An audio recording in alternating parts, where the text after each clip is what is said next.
सबसे पहले बात करेंगे यूपी विधानसभा के बजट सत्र का आज आखिरी दिन और ऐसे में कई महत्वपूर्ण प्रस्तावों पर मुहर लग सकती है। बजट से जुड़े फैसलों पर मुहर लग सकती है। सरकार को घेरने की तैयारी में विपक्ष दिखाई दे रहा है। तो सरकार को घेरने की तैयारी में विपक्ष पूरी तरह से दिखाई दे रहा है। कई महत्वपूर्ण प्रस्तावों पर मुहर लग सकती है और बजट से जुड़े फैसलों पर भी अंतिम मुहर लगेगी आज। तो ये बड़ी खबर आपको हम बता रहे हैं, काफी खास ये आज का दिन रहने वाला है और लखनऊ से इसी खबर पर अधिक जानकारी के साथ शुभम हमारे साथ जुड़ चुके हैं। तो सीधा शुभम के पास चलते हैं। शुभम, देखिए बजट सत्र का ये जो पूरा सत्र रहा है, ये कहना गलत नहीं होगा कि इसमें काफी ज्यादा चीजें ऐसी निकलकर सामने आई जो हैरान भी करने वाली थी और एक दूसरे पर सवाल भी खड़ी कर रही थी। लेकिन आज तो आखिरी दिन है, तो ऐसे में क्या उम्मीद? जी बिल्कुल, देखिए कि आज बजट सत्र का आखिरी दिन माना जा रहा है और ऐसे में मुख्यमंत्री योगी आदित्यनाथ का भी संबोधन विधान परिषद में होना है। कल मुख्यमंत्री योगी आदित्यनाथ ने विधानसभा में अपना संबोधन किया था। उस दौरान उत्तर प्रदेश के विकास को लेकर के, उत्तर प्रदेश का मॉडल कैसे क्या काम कर रहा है, इन तमाम चीज़ों को लेकर के उन्होंने अपनी संबोधन में बात रखी थी। संबोधन का असर कुछ इस तरह से भी हुआ कि राजधानी लखनऊ में एक अंसल नाम के बड़े बिल्डर ग्रुप के ऊपर एफआईआर तक हुई और ऐसे में आज करीब 12:30 बजे के आसपास विधान परिषद में भी मुख्यमंत्री योगी आदित्यनाथ का संबोधन है। तो लिहाजा अंतिम दिन है, विपक्ष की तरफ से भी पूरी कोर कसर होगी कि सरकार को घेरने का प्रयास किया जाए। तो वहीं करीब 12:30 बजे के आसपास मुख्यमंत्री योगी आदित्यनाथ विपक्ष के उन तमाम सवालों के जवाब देते हुए भी नजर आएंगे। साथ ही साथ जिस अंदाज में हमेशा ही नजर आते हैं, उम्मीद यही है कि विधान परिषद में भी उसी तरह से तमाम सवालों के जवाब देंगे और साथ ही साथ कैसे उत्तर प्रदेश में विकास की गति को काफी ज्यादा तेजी के साथ आगे बढ़ाने का प्रयास किया जा रहा है, कौन सी ऐसी तमाम योजनाएं हैं, क्या कुछ बजट में इस बार में अहम चीजें रही हैं, इन तमाम चीजों का बारे में जानकारी भी मुख्यमंत्री योगी आदित्यनाथ आज विधान परिषद में दे सकते हैं। बिल्कुल। और देखिए शुभम, विपक्ष की ओर से लगातार ये मांग की जा रही थी कि बजट क्यों नहीं बढ़ाया जा रहा है, बजट को और ज्यादा बढ़ा देना चाहिए। इसको लेकर सरकार की रणनीति क्या नजर आती है? क्या सरकार ये चाहती है कि एक्सेस व्यय खर्च ना हो, बल्कि जो काम की चीजें हैं उन पर ज्यादा फोकस किया जाए? जी बिल्कुल, देखिए कि समाजवादी पार्टी को लेकर के हमेशा से ही मुख्यमंत्री योगी आदित्यनाथ ने जब जो सवाल उठाए उसका मुखरता से जवाब दिया है और ऐसे में अब जब विपक्ष इस तरह की बात करता है, बजट का आकार बढ़ाने की बात करता है, तो मुख्यमंत्री योगी आदित्यनाथ हमेशा से कहते हैं कि फिजूल खर्ची किसी भी तरह से प्रदेश में ना हो, जो जरूरत की चीजें हैं उनमें किसी भी तरह की कमी भी ना हो। तो लिहाजा उस हिसाब से बजट हर बार रहता है, बजट कम ना हो, लिहाजा इसको लेकर के समय समय पर अनुपूरक बजट भी लाए जाते हैं जिससे कि बजट बेहतर तरीके से मौजूद रहे। साथ ही साथ जो विकासशील योजना है, जो विकास में काम आने वाली तमाम ऐसी योजनाएं हैं, उन योजनाओं में किसी भी तरह की बजट की कोई कमी भी ना रहे, लिहाजा इस तरह का ध्यान हमेशा से रखा जाता है। रही बात विपक्ष की, तो विपक्ष के सवालों के जवाब देने के लिए मुख्यमंत्री योगी आदित्यनाथ आज विधान परिषद में मौजूद रहेंगे। देखना यह होगा कि विपक्ष के उन तमाम सवालों के जवाब क्या कुछ मुख्यमंत्री योगी आदित्यनाथ अपने संबोधन में शामिल करते हैं। शुभम, सीएम योगी आदित्यनाथ की ओर से ये साफ कहा गया है कि युवा ऐसे काम करें और ऐसे अपने कारखाने खोलें या ऐसे व्यवसाय करें जिससे वो 4 लोगों को और व्यवसाय दे सके, क्योंकि सरकारी नौकरी सभी को नहीं मिल सकती। शिक्षा पर भी जोर दिया जा रहा है, युवाओं पर फोकस ये पूरा बजट सत्र। क्या यूपी को और तेज आगे विकास की गति पर ले जाने की कोशिश?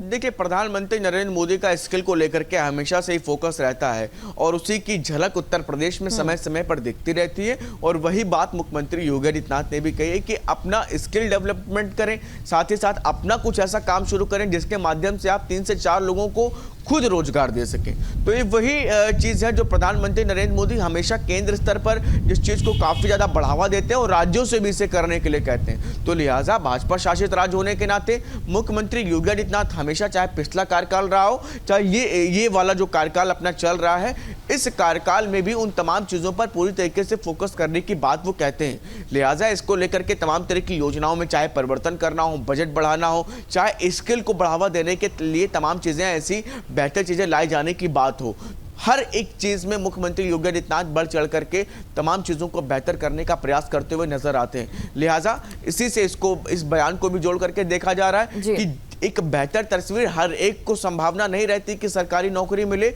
लिहाजा कुछ ऐसी भी चीजों को आगे बढ़ावा दिया जाना चाहिए जिसके माध्यम से रोजगार का बढ़ावा हो और लोगों को रोजगार बिल्कुल भी शुभम, शुक्रिया तमाम जानकारी को दर्शकों तक पहुंचाने के लिए। यूपी विधानसभा के बजट सत्र में सीएम योगी आदित्यनाथ भी बजट पर चर्चा में शामिल हुए।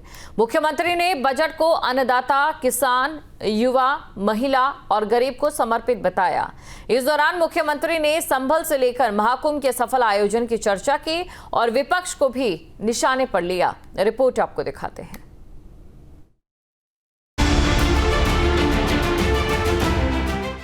यूपी विधानसभा के बजट सत्र के दौरान मुख्यमंत्री योगी आदित्यनाथ ने सदन में अपनी बात रखी।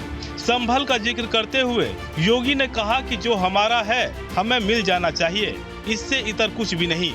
मुख्यमंत्री ने कहा कि एक शरारत के तहत संभल के 68 तीर्थों और 19 कूपों की निशानी मिटाने की कोशिश की गई।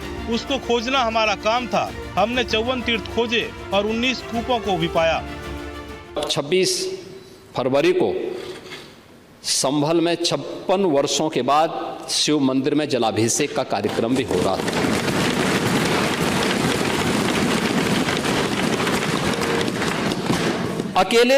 अकेले संभल में 67 तीर्थ थे और 19 कूप भी थे, जिनको एक शरारत के तहत एक निश्चित समय के अंदर समाप्त कर दिया गया और जिनमें से 68 तीर्थों में से 54 तीर्थों को ढूंढना ये तो हमारी विरासत का हिस्सा है और हमने तो वही किया है। हमने तो वही कहा है कि जो हमारा है वो हमें मिल जाना चाहिए। हम उससे इतर कहीं नहीं जा रहे हैं। विधानसभा में मुख्यमंत्री ने महाकुंभ के सफल आयोजन पर भी चर्चा की। सीएम ने कहा कि महाकुंभ में भारत के विकास और विरासत की छाप दिखाई दी। महाकुंभ में कोई जाति, धर्म, क्षेत्र का भेदभाव नहीं दिखा। मुख्यमंत्री ने कहा कि महाकुंभ के आयोजन से प्रदेश की अर्थव्यवस्था को 3.5 लाख करोड़ का लाभ मिलने का अनुमान है। विभिन्न प्रकार के अनुमान लगाए गए विभिन्न आर्थिक विशेषज्ञों ने कि किस किस सेक्टर में कितना अधिक उससे आर्थिक लाभ हुआ है या उससे आने की संभावना है। होटल उद्योग में 40,000 करोड़ का, खाने पीने अन्य दैनिक उपयोग में प्रयोग होने वाली वस्तुओं में 33,000 करोड़ का, परिवहन में 1.5 लाख करोड़ का, पूजन सामग्री में 20,000 करोड़ का, दान आदि में 660 करोड़ का, टोल टैक्सेस में 300 करोड़ का और अन्य में लगभग 66,000 करोड़ का, कुल 3,960 करोड़ रुपए का अधिक का इससे आर्थिक समृद्धि इसके माध्यम से प्रदेश को प्राप्त होने वाला है और इसके माध्यम से ये चीजें हम सबको प्राप्त हुई हैं। महाकुंभ में कानून व्यवस्था पर सवाल उठाने वालों को भी सीएम योगी आदित्यनाथ ने जवाब दिया। मुख्यमंत्री ने कहा कि महाकुंभ में लूट, छेड़खानी, हत्या, अपहरण की एक भी घटना नहीं हुई। 66 करोड़ लोग आए और सुरक्षित अपने घर गए। आप कानून व्यवस्था की बात कर रहे थे। 45 दिनों में 66 करोड़ 30 लाख से अधिक श्रद्धालु और पूज्य संत देश और दुनिया से प्रयागराज आए। 66 करोड़ में से आप मान के चलिए पहले तो ज्यादा नहीं तो कम से कम आधी आबादी तो महिलाओं की रही होगी, क्योंकि महिलाएं ज्यादा धार्मिक होती हैं। और एक भी छेड़खानी की घटना नहीं, एक भी अपहरण की घटना नहीं, एक भी लूट की घटना नहीं, एक भी हत्या की घटना नहीं, एक भी कोई ऐसा उदाहरण नहीं जो उत्तर प्रदेश को या भारत को या सनातन धर्मावलंबियों को कटघरे में खड़ा करता हो। महाकुंभ के दौरान नाविकों के लिए उठाए जाने वाले सवालों पर भी सीएम ने पक्ष रखा।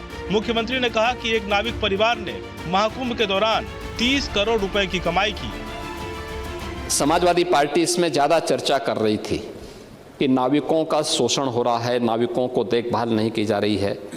मैं एक नाविक परिवार की एक सक्सेस स्टोरी यहाँ पे बता रहा हूँ। ये नाविक परिवार जिनके पास 130 नौकाएं थीं, 45 दिनों की अवधि में इन लोगों ने शुद्ध बचत की है 30 करोड़ रुपए की। यानी एक नाव ने 45 दिनों में 23 लाख रुपए की बचत की है, कमाई की है। प्रतिदिन के अगर आप बजट उनकी बचत देखेंगे तो यह लगभग 50 से लेके 52,000 पर डे की उनकी इनकम थी एक नाव की।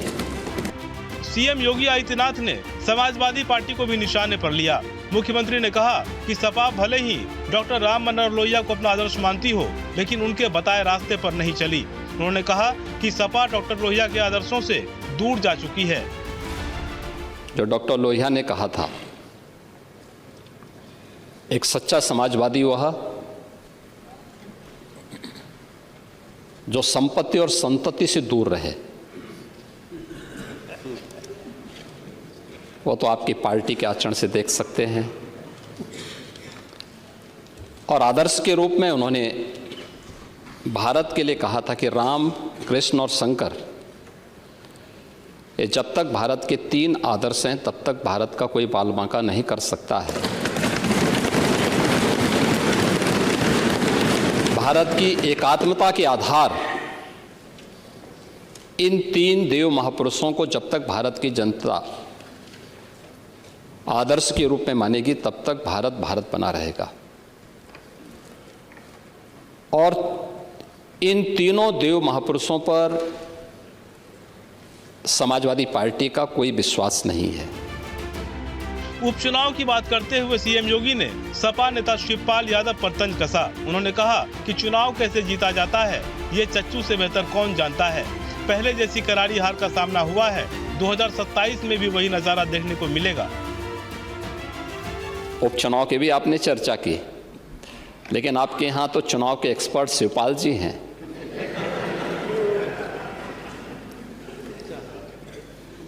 और चच्चू से ज्यादा चुनाव कैसे जीते जाते हैं इसको कौन जान सकता है।